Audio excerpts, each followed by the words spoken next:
Very good to be here, and good to see a couple of you again. I've had the pleasure of hosting and being with a couple of you in South Africa. My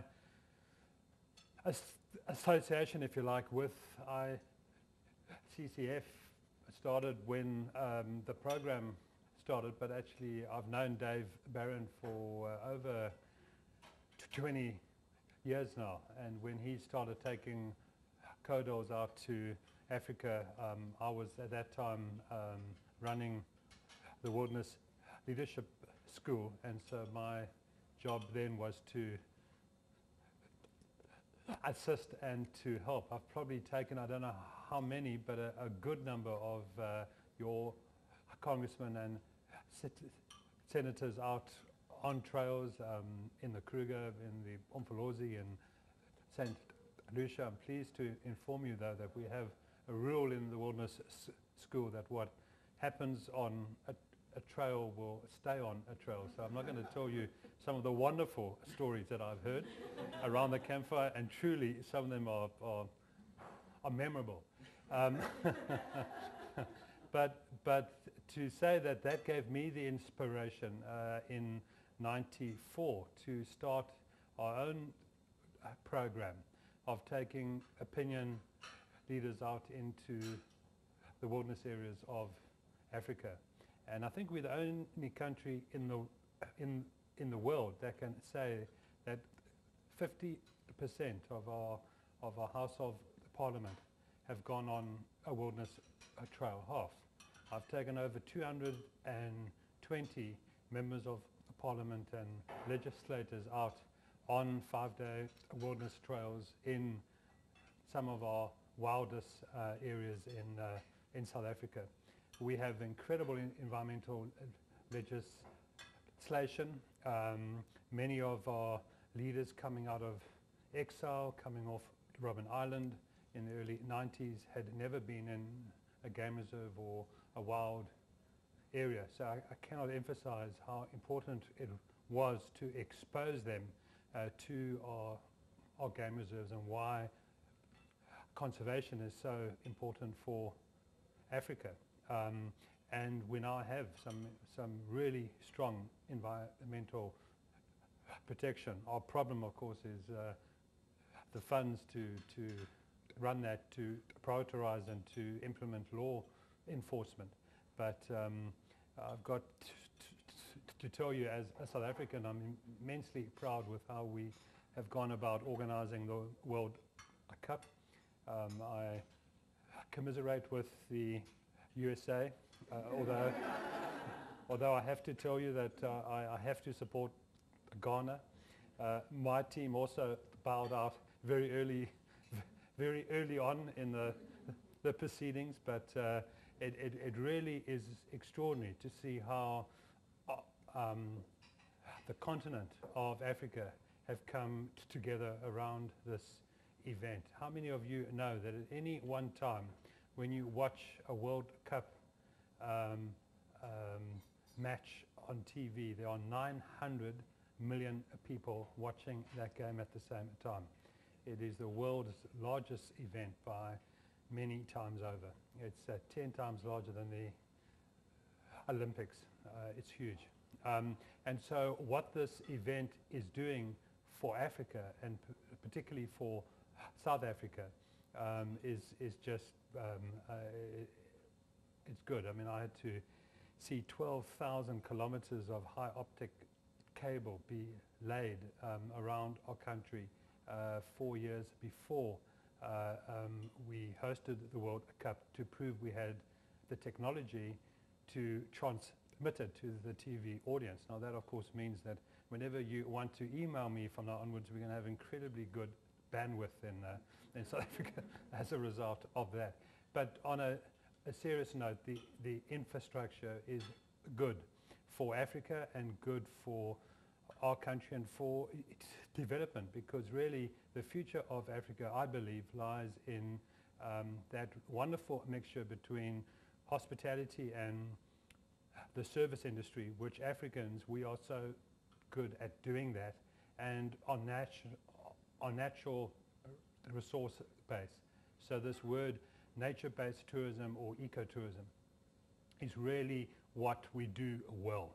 We do it better than anyone else does it in the world. We have more of it than anyone else has in the world, and we have the most unique part of it, with the exception of parts of South America. So tourism and ecotourism can really be an economic and a social driver for change on the continent of Africa. It's the fastest growth industry in Africa right now. Not the biggest, mining is, but the fastest growth industry. It is employing, it is creating more new jobs than any other industry in Africa. So tourism is very, very important, and if it's done right and done well and done with nature in mind, it certainly is a sustainable business and a sustainable economic option, and a very good industry to employ people, because you employ people at very basic skills to very advanced skills. So that's why it's so good. And let me get to Umzi, because the two talk very strongly to each other. Are you going to take me through this? Yeah. So I'm just going to give you a background about Umzi. Yeah, just there. It's a conservation-based intervention program. As the Wilderness Foundation, we've been running programs in Southern Africa for 51 years. We are primarily a conservation-based NGO, but we've realized that you have got to make that interface between the social side as well as the environmental side when you're doing conservation work in Africa, and it's an area that we've focused heavily on. So HIV/AIDS right now is probably the biggest social issue facing the continent of Africa. There are currently 4.7 million AIDS orphans in Southern Africa. That's 7 countries. South Africa has the highest number. We've got 1.4 to 1.5 million AIDS orphans. Now that really is a scary number. Most orphans are under the age of 15.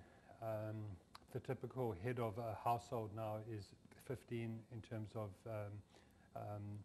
vulnerability and vulnerable youth, and it is mainly attributed to HIV/AIDS. Not all orphans are orphaned because of AIDS, but a lot of them are. The incredible thing about AIDS orphans is more than 80% of them do not have AIDS.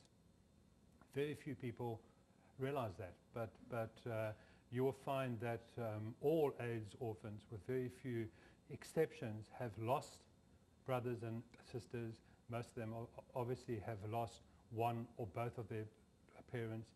Many have lost uncles, aunts, and in fact a alarming number have no figureheads around them at all. But the virus does skip. It doesn't necessarily wipe out an entire household. So you do find this incredible figure of 80% of, and we can verify that through this program. We've got very good stats now, and that number's about right. I was just saying over lunch, one of the hats I wear is I'm the chairman of the parks board for our country. We run some very famous parks. I don't have to go through all of them now, but we employ many thousands of people, and we have to be accurate, 2.8% mortality rate of our staff through AIDS. We're not allowed to say that. We can't say it's AIDS, but it is through AIDS. I can tell you that, mainly. And so that 2.8% of our workforce die every year. Roughly 20 to 25% of our workforce are infected. So people ask me the whole time, well, how does AIDS affect conservation? Well, every employer it affects you because your workforce there will be a mortality rate. In the service industry and the hospitality industry, which includes on the service side, mining, that infection rate's high, up to 28%. In other industries, obviously it's lower, but lower is 18 to 20%. We believe we're very close now. If you know anything about the virus, we're right at the bottom, at the top of the curve. It is beginning to level out. The infection rate has begun to come down. The problem is one of the byproducts, if you can call it that, of AIDS, of a pandemic of this nature, is orphanhood. One of the byproducts of a war is orphanhood and is lost children, as we know in the Sudan and other areas. And one of the big byproducts of HIV/AIDS is orphanhood. And it really is something that we as a continent have not prepared ourselves for. We've focused on prevention and on trying to solve the actual problem, and suddenly this issue of orphanhood has hit us and hit us hard. And so there's been a huge responsibility placed on NGOs across the sector, non-governmental organizations, to really come to the party and try and do something about them. So as a conservation NGO, we were then had to face the reality, what were we going to do about it? And then we came up with this model. I have told some of you this story before, so I'm really here to quickly tell you what we've achieved, because this model is in place. It's actually happening, and we're now at a point where we are looking at rolling it out elsewhere. So it's a conservation-based intervention program. You can see that there are 5 major components to Umzi Wethu. There's a residence, for the simple reason that most of our students do not have a home. So we have to provide them a safe, nurturing home environment whilst we do the intervention. The intervention is 1 year long. There's a life skills component, which really deals with personal development. We go through 52 modules a year, everything from how to open a bank account, how to deal with credit and debt, to wellness and basic health issues. There's an outreach component where we do a lot of community outreach, because we believe in a hand-up approach, not in a hand-out approach. So all our students have to put back into the program through helping other people in the community. It also begins to rebuild a value system, which many of these traumatized youth, through no fault of their own, have obviously had taken away. Then there's the actual training, the vocational accredited training that we do, and then there's the trail component, which is the personal growth. The wilderness trails that we do achieve the 2 things. First of all, because we're training for ecotourism, our students have to feel comfortable in the natural environment. You can't ask someone to be a chef in Shamari Game Reserve and the first sound of a lion in the background and everyone heads home, kind of thing. So, you know, you have to sensitize people to the environments that they're going into. But also, as you would know from the American experience of Outward Bound and other programs of that nature, it's a very powerful personal growth. Counseling and therapy in the first half year of our program is a big component. You can just imagine, how can you train someone and prepare them for a job when they still are grieving the loss of their parents, their brothers, their sisters. So we have to deal with that trauma up front. And the trails, time in nature, is a very healing place and a very healing environment. So that's why we bring that in. we've got two academies. One is a hospitality academy where we graduate chefs that are capable of producing a meal like you've just had now after they've graduated. And then we have a game ranger academy where our graduates are able to guide you in a reserve like Shamari after they've been through that program. Thank you. Yeah. We've had 5 intakes that have come through the program. You'll see on the image on the left that there are quite a few sort of older people there. That's because one of the things that we do on the life skills side is each student is paired with a mentor. Mentorship is a critical part of this program. So within the first 2 months of the program, we identify a volunteer mentor from the community, a doctor, a lawyer, a conservationist who will give a couple of hours of their time a week and meet one-on-one with their mentee.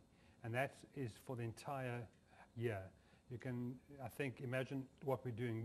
We are reintroducing a positive older role model into their lives. And it's a very important part of the program. We didn't realize how important this was. The monitoring and evaluation that we've done has shown how critical mentorship is. It really is an important part of the intervention. The conservation-based program, we've had 2 intakes so far that have all graduated. Yeah. I've gone through some of this, but I'll just go through it very fast. So the residents, the key there is that it must be a nurturing environment. The motto of Umzi Wethu is nature, nurture, future. And that comes through in everything that we do. The wilderness trails, I talked about why they're so important. Yeah. The accredited training must be accredited. Must be accredited because we don't want to trap our graduates in one job. It just must be a stepping stone to enable them to achieve what by then, whatever goals they have. The whole aim of Omzi, we take in AIDS orphans, yes. We take in people with tremendous vulnerability and with high levels of displacement. But we graduate, hopefully, people that have lost that tag of orphanhood and that are now able to become valid members of our society and go into their lives. So we have raised funds and we will give advanced university scholarships to our students that once they've been in a job for 3 years, they can come back and ask for us to support them through a tertiary degree if they have the aptitude. So currently 10 of our graduates are actually studying to be various other professions. We encourage that. I think it's an important part of the onward growth in the individual. Next one, right, okay. Yeah, you can just carry on. I'm not going to go through too much of that. Our game rangers now, these 2 women on the right are the first 2 black Xhosa women game rangers in the Eastern Cape province ever, and they are both graduates. So you can see by saying that what we are doing is we are losing the tag. They are game rangers. They're no longer AIDS orphans. They're game rangers, and they are now holding their own amongst men in a male-dominated industry. We are beginning to change that.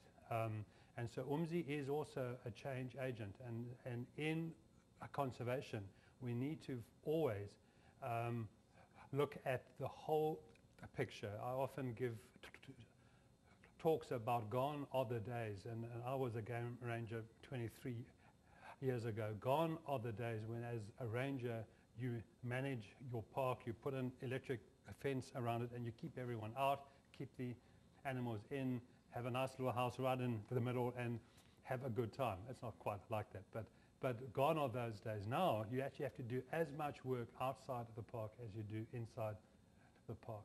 So the people and parks aspect of conservation is part of our changing world, and how conservation and environmentalism globally has changed and is changing. Yep. Okay, so this is just a quick overview of the Hospitality Academy. Just go through it. You can read that for yourself. Okay, and then the integration side is where we use other programs of the Wilderness Foundation, such as our Imbewu program and our Pride program, where we get to tens of thousands of young people a year. Our Umzi students become volunteer guides on that program. So that becomes a key element of the community outreach part, is we use our other programs to ensure that we instill those values and the learning that they can gain from giving back to our organization and obviously to society as a whole. Yeah.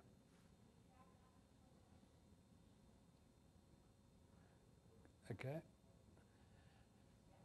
So now we are in the point of duplicating this model. That's where we are right now. That's one of the reasons why I'm here with Julie to walk the hill to try and get support from through the ICCF to now take a model that is working.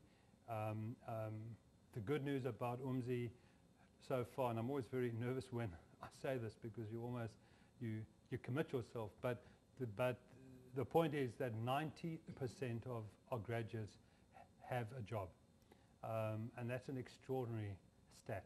It really is an amazing number, that 90% of the people that have been through our program, as we talk now, are serving people, are hosting, are guiding, as we talk now, in the ecotourism industry. I can now boast, because I heard the other day that one of our students served Ronaldo. Now, if anyone knows who Ronaldo is, he's one of the great soccer players of the world. But we had 10 of our students working at with the media tents at the World Cup. That is the value that our academy is seen, that we actually get asked to do requests like this, and so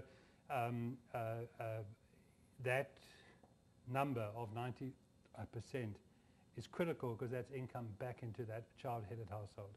At the end of the day, this is about getting our students a job. And maybe the difference between PEPFAR-funded programs that we talked earlier and Omzi is that this is not a social grant.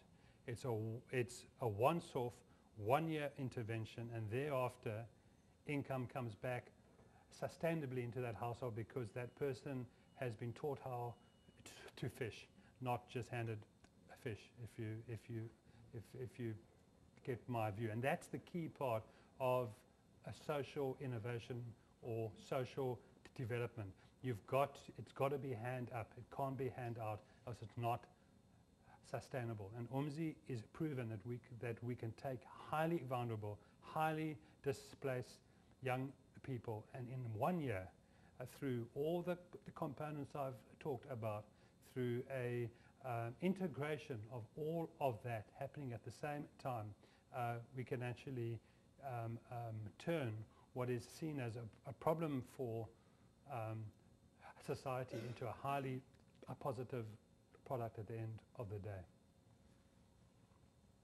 Yeah.